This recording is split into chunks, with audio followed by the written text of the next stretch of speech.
Hey guys, I'm Donald. Hey, and I'm Britt. And we are starting a brand new video series called Britt Buys a Door. Brittany, who works for CVP here, has decided she wants to replace her front door and found out the process was not going to be as simple as she thought it was going to be. A lot of options, a lot of decisions that need to be made, and some work that needed to be done on her end. So we are going to follow through this process and we are all going to learn something along the way. So stay tuned, join us throughout the process. Can't wait. Thanks, Donald. It's going to be exciting.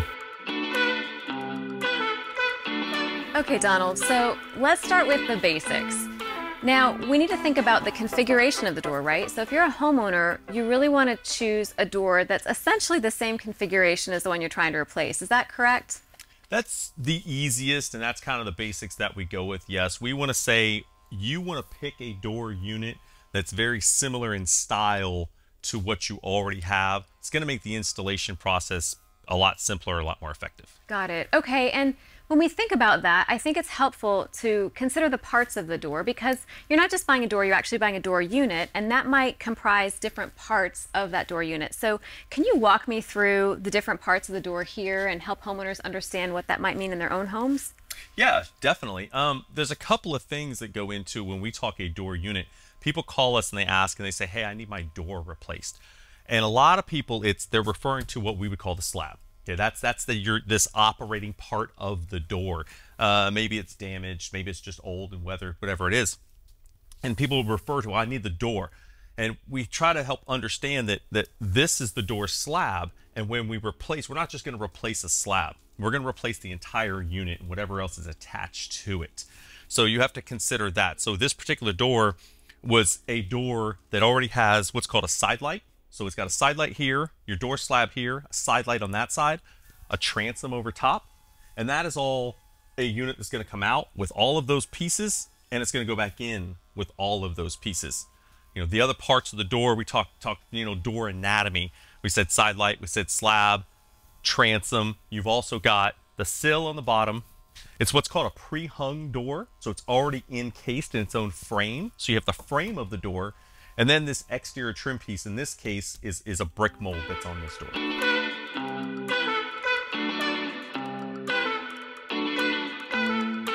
This is an unfinished door. So when you were talking about the parts of the door, can you just tell me about the different materials that we have here as well? Sure. Yeah, when the door comes to you, it is going to be generally unfinished. A door can be ordered pre-finished. It just has to be a selected option. You have to let us know you want it pre-finished. As a general rule, it's going to come unfinished. So in this case, this is a fiberglass slab. All right, this fiberglass slab is going to come to you ready for paint. You can paint it, you can stain it. The door frame itself is wood up to the point, except for about 5 inches from the bottom, is all composite. So everything on the bottom of the door is going to be composite, and then about 5 inches up is all going to be composite. Doors tend to rot bottom up.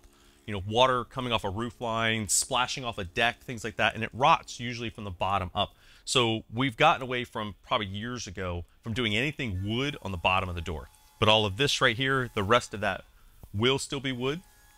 The PVC brick mold we talked about, this is PVC. So it can take paint. It doesn't have to take paint, but you can paint that as well.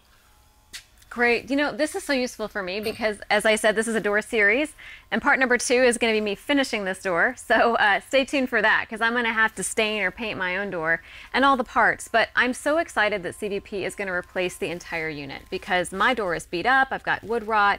It's a problem, and you'll see that in part number 3 when we talk about install. But I'm just really glad to know that CVP and our installation team is going to take care of my entire door unit, and I'm just so excited for the stages that come from here. So, okay, now we're getting ready to talk about my favorite part, which is the design options. So, are you ready to dig into all the different design options and choices that homeowners have? Okay, so here it is. This is my door that I purchased for my home. This is a Therma-Tru Fiber Classic door, and I had to decide about the different finishes on the door. So, Donald, can you tell me about the different finishes between my door and the door that we were just looking at? Sure.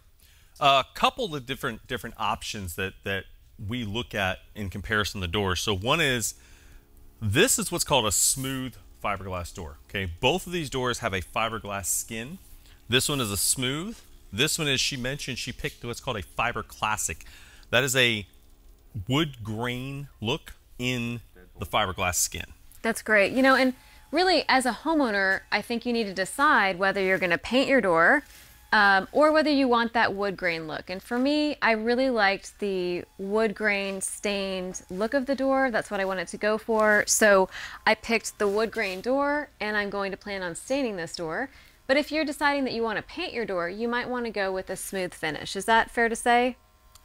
Either one. You could paint or stain, technically either one. But yes, if you're going for a stained wood grain look, you would want to go with a wood grained door in the fiberglass so that you get that true deep wood texture. Got it. Yeah, I love that texture, and I think it's going to work with my home. So the other thing that I had the option to choose is the amount of glass in the door, and that's a whole nother realm of options. But as you can see with these doors here and with my door, there's different glass. You can have just a small section, or you can have the whole door. So give me just a brief overview on how much glass is possible in a front entry door. We'll try to stay brief. Okay. So you can do anything from, this would be a quarter panel. Britt's door over here is a half panel. You can go a 3/4 panel or a full panel. The full would be all the way from where this starts up here all the way down basically where this slab ends down here.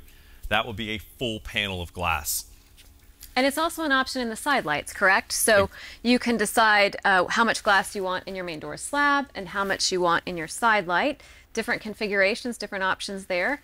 Something else to consider, just to make it a little more complicated, is that there's the option of privacy glass or obscure glass, and you may not want people looking directly into your home.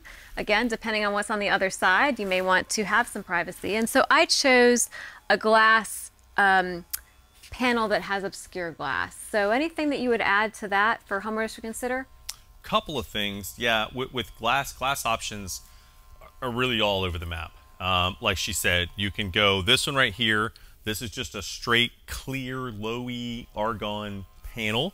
You can see straight through it. For this particular homeowner, it's up high enough. I felt like they probably, for this scenario, they wanted to bring some daylight into a foyer area. You can go, the glass panels here, which you see in this door and in Britt's door, they both match, but they don't have to. There is no uniform.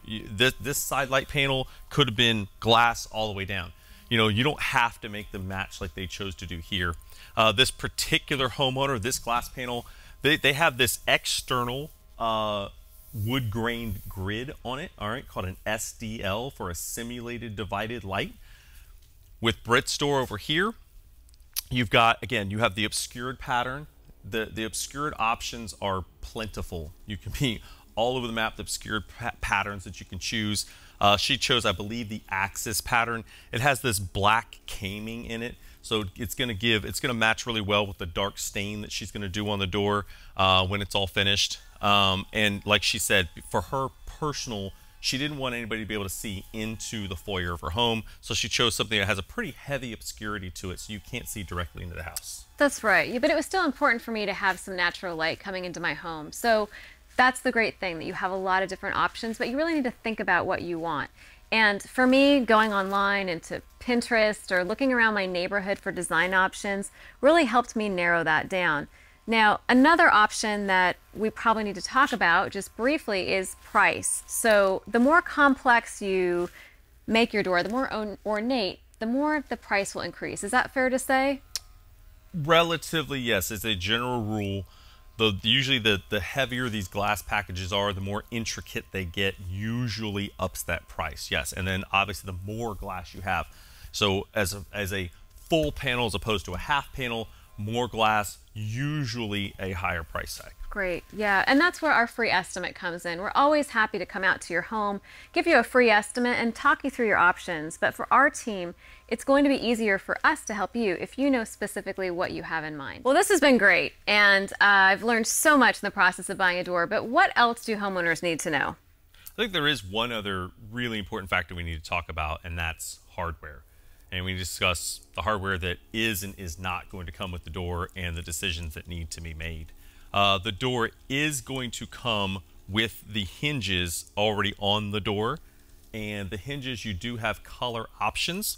and we're going to ask you about what your finish hardware is going to be for where your lock and your deadbolt's going to go, and we're going to want to match the hinge color to what the finish hardware will be for your lock and deadbolt. But we do not get into the hardware business of supplying the lock and deadbolt.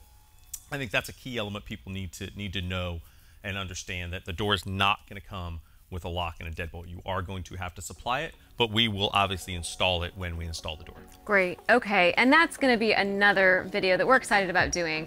And we've talked a lot about the choices and decisions that you need to make when you're selecting a front entry door. So hopefully this has been helpful, but there's more to come. We're going to do another series where the second part is me finishing this door. And then we're going to talk all about installation. And that's another key important part to getting a really quality front entry door. But for now, we're going to sign off. Thank you, Donald. This has been awesome. Thank you. Thank you guys for tuning in. Yeah, thank you. This is fabulous. Visit us on our website, customvinyl.net, with any questions, and we'd love to give you a free estimate. Bye, guys.